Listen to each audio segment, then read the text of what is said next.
Se eu disser, e eu já estou dizendo, que o tema livre de hoje tem por título As Aparências Enganam, talvez vocês podem achar que isso não tem nada a ver com o Espiritismo. E aí, mais uma vez, as aparências enganam. Tomando por ponto de partida esse dito popular e um outro que se aproxima muito dele, que é quem vê cara não vê coração, nós pretendemos aqui tratar de preconceito, de hipocrisia, os sepulcros caiados de Jesus, de otimismo ao encarar as adversidades da vida, etc. Vamos falar ainda das diferenças entre o Evangelho contido na Bíblia e o Evangelho segundo o Espiritismo. E no quadro Cristo e Nós, no terceiro milênio, um outro ensinamento de Jesus, quando ele diz que dai a César o que é de César. Qual é a relação que tem isso com o dever cívico, o dever social, o dever espiritual? Sim, dever espiritual também, do voto nas próximas eleições. O Diálogo Espírita deste 1º de setembro de 2018 está no ar.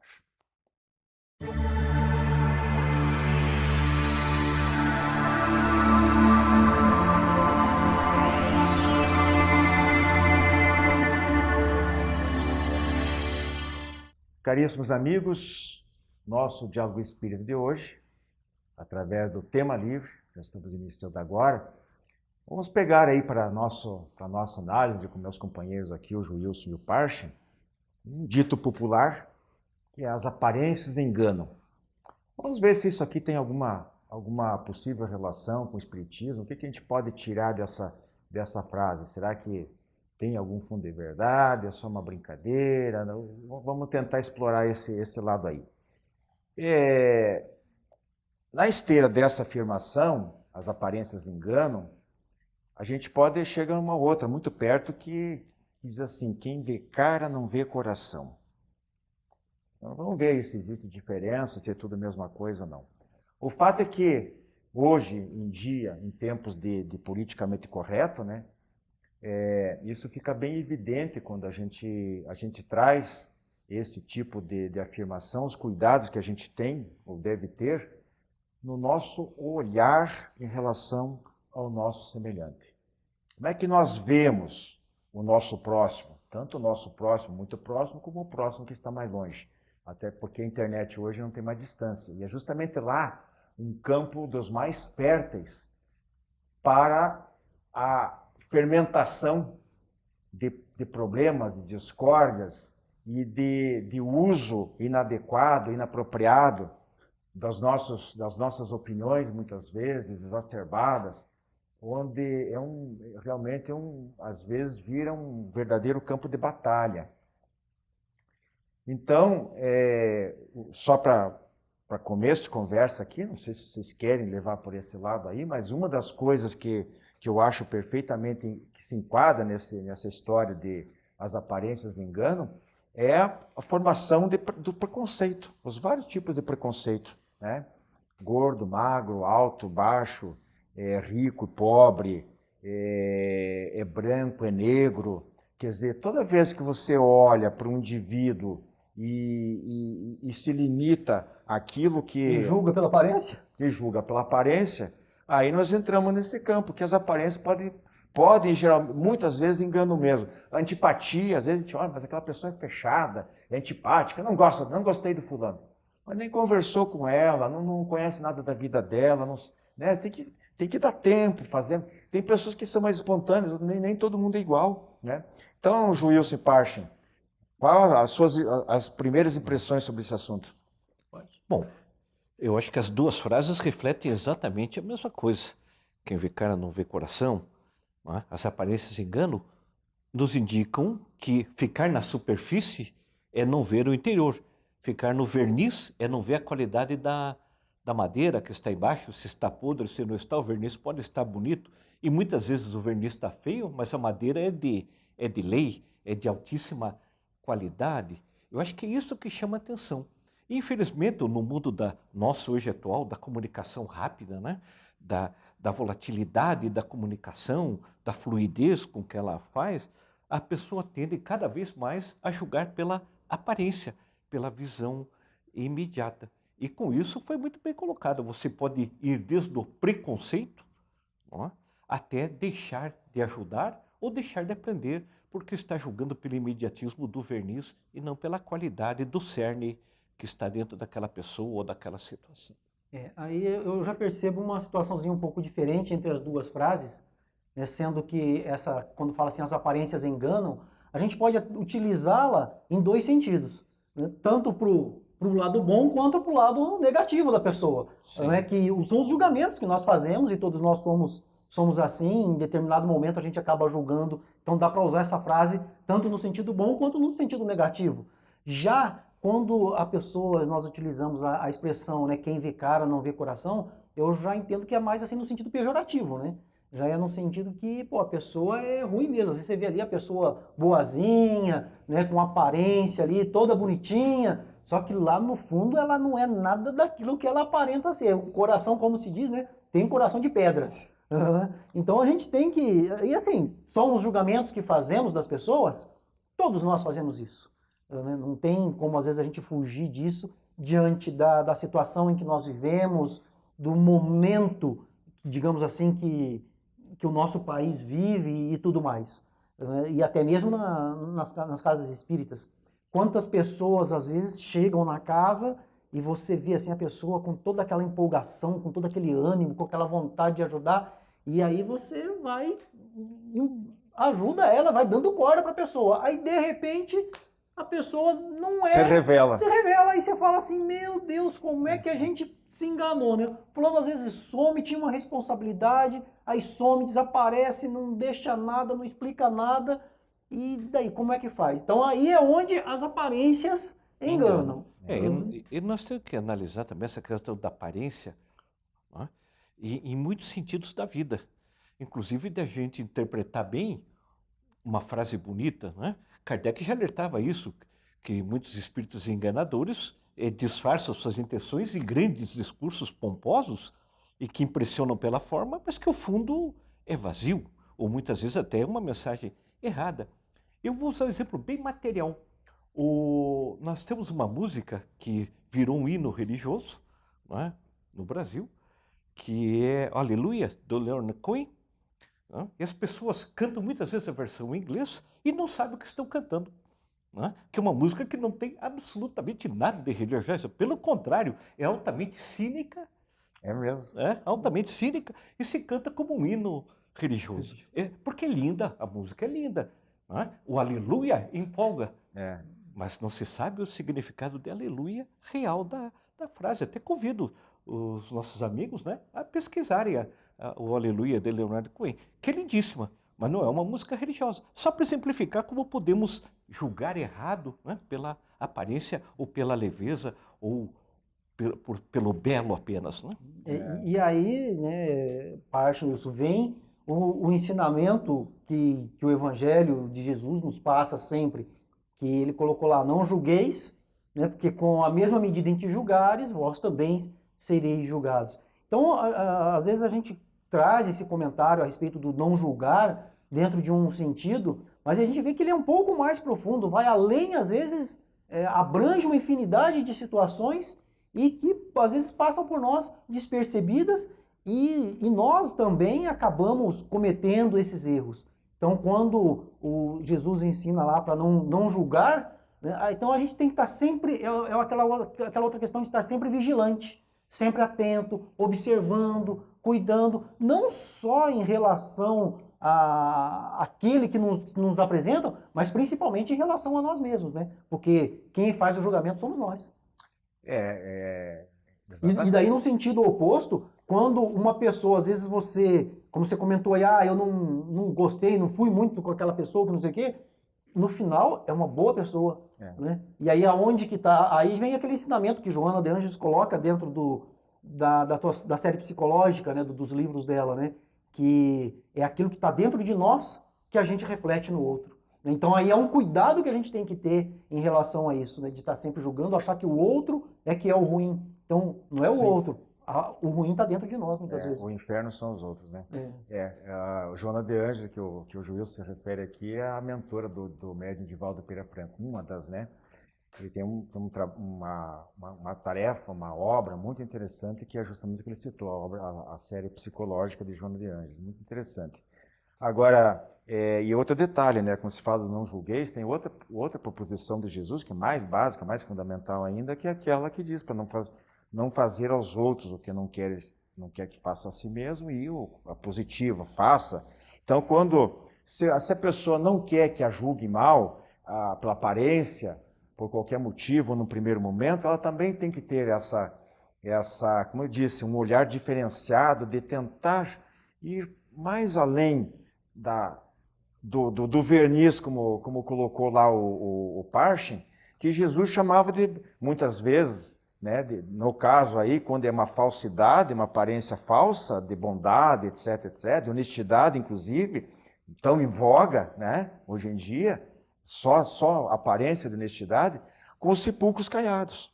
Né? O que é o sepulcro caiado? Quer dizer, Jesus quer dizer, olha, é bonitinho o túmulo por fora, mas lá dentro está a podridão, o corpo está em decomposição. Então lá é isso que muita gente é bonitinho por fora, cuida da estética do corpo, faz academia, e não sei o quê, cuida da saúde e tal, mas moralmente está lá embaixo. Agora tem uma outra situação aí, né, em relação à primeira, essas aparências enganam, que é o seguinte, o Parche já até adiantou um pouquinho, que é em relação a quem está falando de pessoas, né, as aparências das pessoas.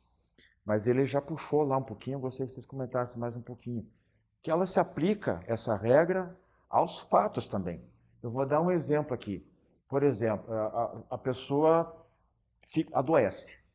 A gente sabe, a medicina diz que o corpo, a doença no corpo é um alerta de que alguma coisa não vai bem com ele, obviamente. Né?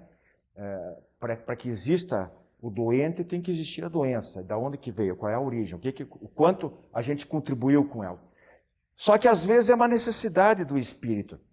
Isso serve para uma doença física, serve para um dissabor na vida amorosa, uma frustração profissional, que às vezes não dá certo, e bem mais lá na frente, às vezes anos depois, o indivíduo olha para a sua vida pregressa e diz, olha, que sorte que eu tive naquela época, deu aquela coisa que eu achei ruim, e foi a melhor coisa que aconteceu na minha vida, porque se não fosse assim, eu não tinha conhecido a fulano ou fulano, eu não tinha conseguido aquela vaga de emprego lá não sei aonde, minha vida teria mudado e sabe Deus onde é que eu ia parar, não é?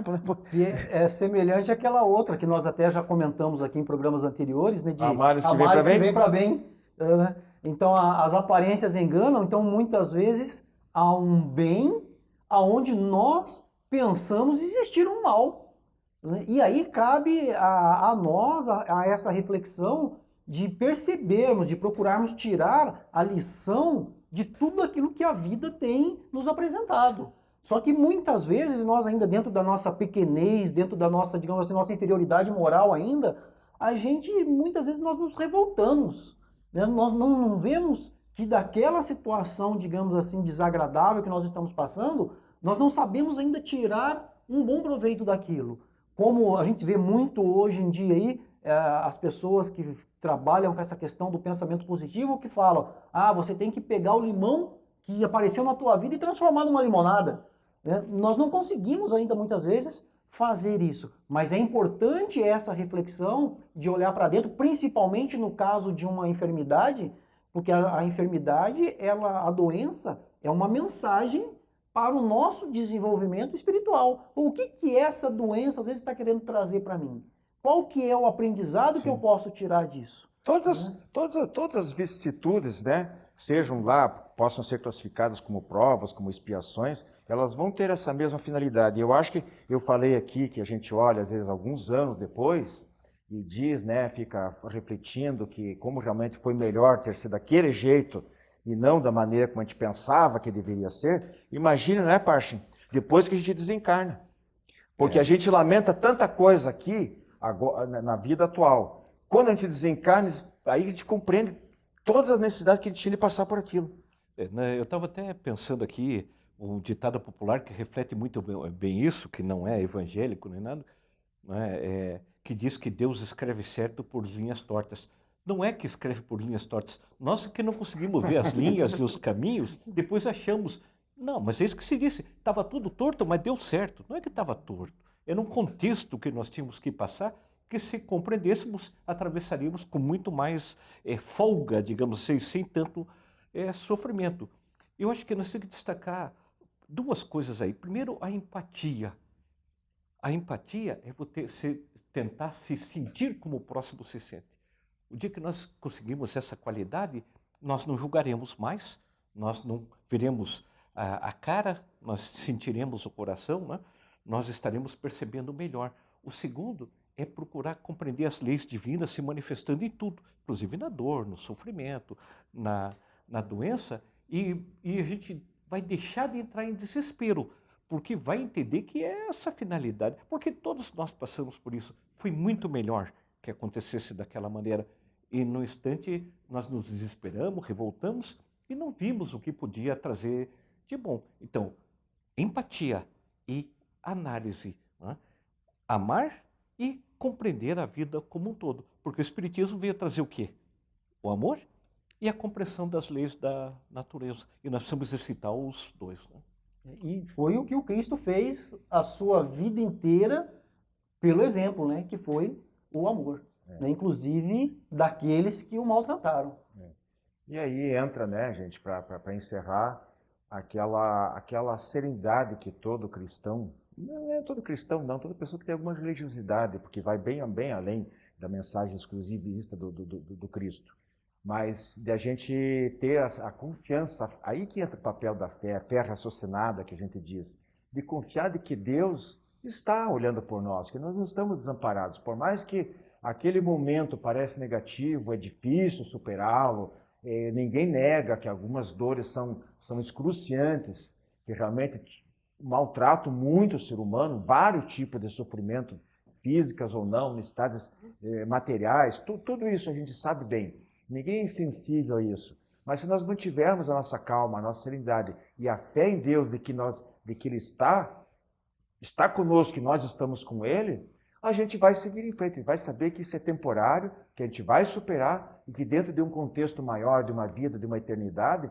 nós vamos acabar sendo sempre bem-sucedidos e vitoriosos se nos mantivermos dentro de uma linha de conduta adequada, como o pessoal falou, sem revolta, sem apelar para qualquer subterfúgio aí que possa se nos apresentar no caminho. Bom, nós temos aí nossos quadros demais aí, com o Parche e o Wilson, inclusive, e logo depois do nosso intervalo. A Casa Editora O Clarim divulga há mais de um século a luz e o conhecimento da doutrina espírita com valioso conteúdo, de belíssimos romances a esclarecedoras obras doutrinárias. Conheça, divulgue e compartilhe a lucidez do Espiritismo. Casa Editora O Clarim. Acesse www.oclarim.com.br.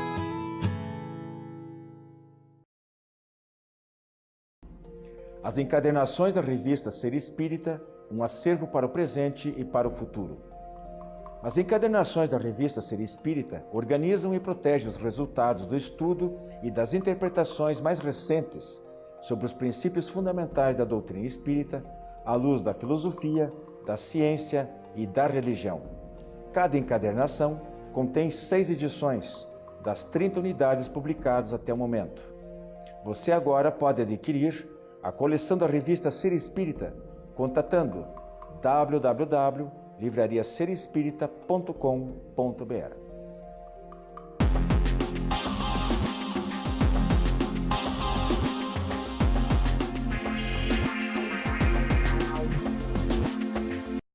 Prezados amigos, no quadro Espiritismo Responde de hoje, estamos com a seguinte questão.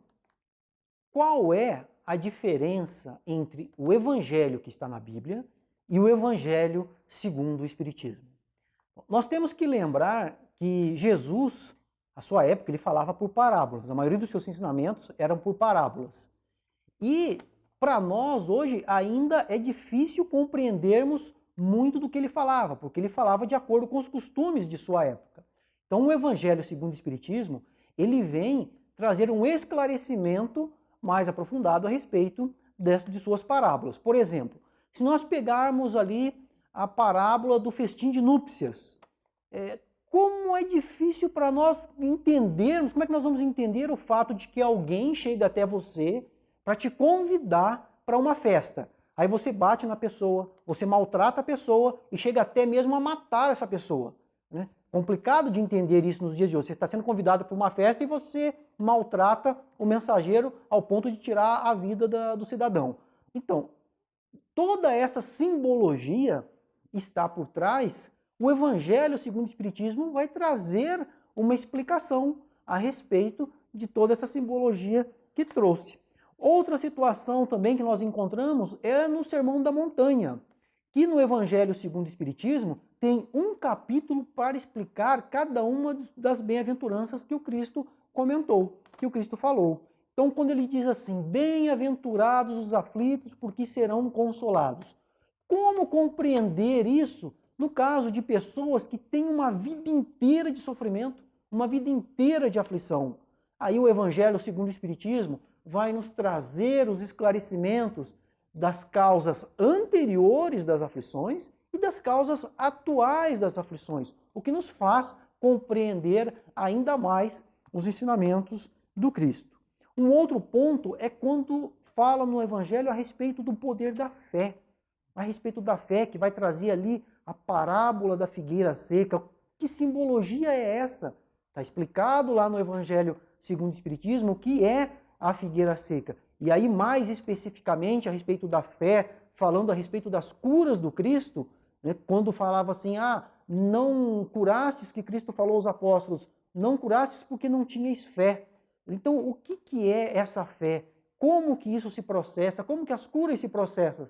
E aí tem uma explicação do Espírito que ele diz assim, que se nós estudássemos profundamente o Espiritismo e o Magnetismo, nós compreenderíamos coisas que hoje então é tidas como verdadeiros milagres. E a doutrina espírita entende o milagre de uma forma diferente. E ainda vamos encontrar lá no final do Evangelho segundo o Espiritismo uma coletânea de preces. São preces para a pessoa que acabou de desencarnar, prece para a pessoa que está enferma, prece para afastar os maus espíritos, prece para os momentos difíceis da vida, prece para agradecer a uma bênção recebida, porque, vamos falar a verdade, às vezes, a gente num momento de aflição, a gente não consegue sequer fazer a prece do Pai Nosso. Então, lá no final do Evangelho segundo o Espiritismo, está muito bem explicado, tem uma coletânea de preces que nós podemos fazer. Então, para resumir, para encerrarmos, o Evangelho segundo o Espiritismo, ele vai trazer o mesmo conteúdo, a mesma essência dos ensinamentos do Cristo, porém, com as explicações de Allan Kardec, com os esclarecimentos, os ensinamentos dos Espíritos, de uma forma lógica, de uma forma clara, racional, que nos faz querer estudar ainda mais o Evangelho de Jesus. Continue mandando as suas questões para o e-mail que aparece aí na tela, aí embaixo na tela, que serão respondidas nos próximos programas. Fiquem com Deus e muita paz a todos.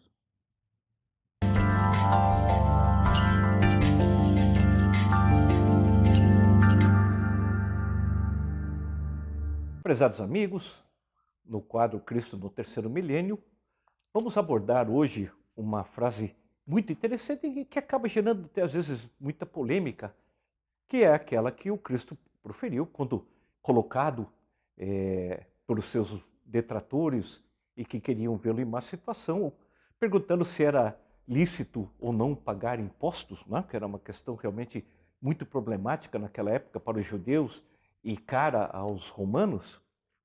E ele pede uma moeda, um denário, né? Segundo cita o Evangelho, e pergunta àqueles que o instigavam qual é a figura que está nesta moeda.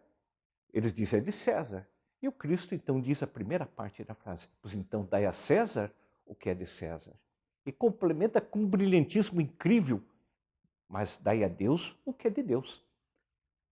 Com isso, traz-se para a atualidade uma dualidade que é comum no mundo. O mundo todo é dual. Não é? E nós temos a dualidade quando estamos encarnados do espírito e da matéria. E nós não podemos fugir nem de um, nem de outro. Estamos na matéria para burilar o espírito. Temos que cuidar da matéria. E o César aí adquire então o significado em relação a Deus de confrontar o que é material com o que é espiritual. E é esse o significado que nós vamos tentar analisar. Ao mesmo tempo, da forma que o Cristo construiu essa frase, ele nos mostra claramente que nós temos que viver essa dualidade, com a responsabilidade exigida em cada momento dessa dualidade. Ou seja, obedecendo às leis específicas, a lei da matéria, César, e a lei de Deus, Deus. E com essa especificidade de cada um, nós vamos conduzir a nossa vida, mas lembrando que a lei divina está acima de tudo. É a vontade de Deus que rege tudo e que, portanto, temos que submeter a nossa atuação na matéria ao destino, à regência da vontade divina, porque a lei de amor a tudo submete. No entanto, na sociedade material, na sociedade terrena, temos o César, ou seja, as leis, as normas, os regulamentos que têm seu escopo específico, que trazem a nós obrigações no regular as relações humanas entre os seres sociais e do ser social com o Estado, porque o Estado presta serviço ao cidadão. O Estado é escolhido pelo cidadão. Então, hoje, nós somos o César, porque escolhemos quem nos governa, escolhemos quem legisla, escolhemos quem faz cumprir as leis. Quando Cristo coloca essa questão dai a César, significa o quê? Cumpra bem aquilo que é estabelecido na estrutura da sociedade. Respeite aquilo que é estabelecido na estrutura da sociedade.